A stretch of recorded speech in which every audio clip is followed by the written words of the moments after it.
Lori on Shakeology 365, and I learned this tip from someone else, but I decided to pass it on to you because you may have never heard of it, or it might be the perfect solution to your problem. And this tip is, when you schedule a planned deviation from your meal plan that you've picked, you will feel less guilty about eating completely different from what your meal plan allows, because you have planned for that. So instead of having days where you call them like cheat days or cheat meals, or just nibbling on something and saying, oh, it was just a little bit, it's no big deal, but then you feel totally guilty about it, why don't you try this? Why don't you schedule your deviation from your meal plan? Because when you schedule it, it's not exactly cheating. It's not a bad thing.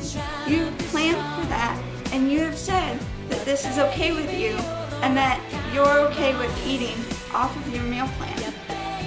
This works for me because I sometimes know a couple days in advance that I'm struggling with trying not to eat bad foods, and that if I keep struggling with it and I don't give in at least a little bit, then I am going to go off the deep end and I will probably binge on a whole bunch of bad foods.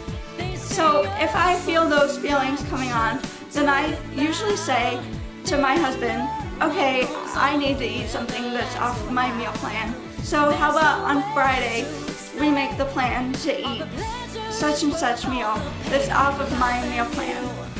And then I feel so okay with that because I have planned that, and I know that it is one meal and it's not going to wreck my meal plan or my weight loss goals or my fitness journey, because it is one meal and I planned for it, and I won't sit there and feel guilty for hours, days, weeks, whatever.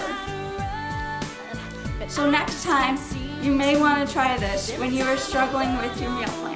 Just set a deviation meal, and then you can have that meal and you won't feel guilty about it because you have planned for that meal.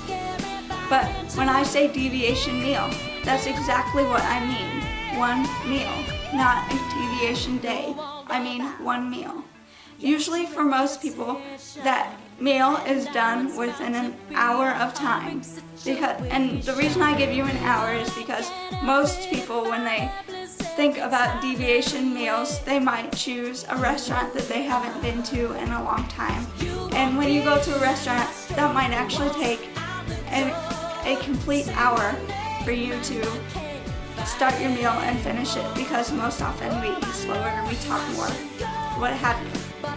So what I do is I have a deviation meal and I give myself an allotted time of an hour, and I can eat what I've planned for my deviation meal within that hour, and I don't feel guilty about it. But by giving myself an hour, that means what I eat in that hour is okay, but I can't eat junk food or things off of my meal plan after that hour, because that's when you start to fall off the wagon and you've wrecked your whole day. And so then you start to feel guilty and you say, well, I screwed up yesterday, so I might as well just eat whatever I want today. So that's why I say give yourself a deviation meal and feel good about that, because it's not a cheat, it's not a screw up. You have planned it, but only give yourself a deviation meal. I hope this tip helps some of you, or all of you, or that you pass this tip along to someone else, and you never know who might benefit from this tip. So if you hear about somebody complaining about falling off of their meal plan and feeling guilty, please pass this tip along. Thanks. Join me again.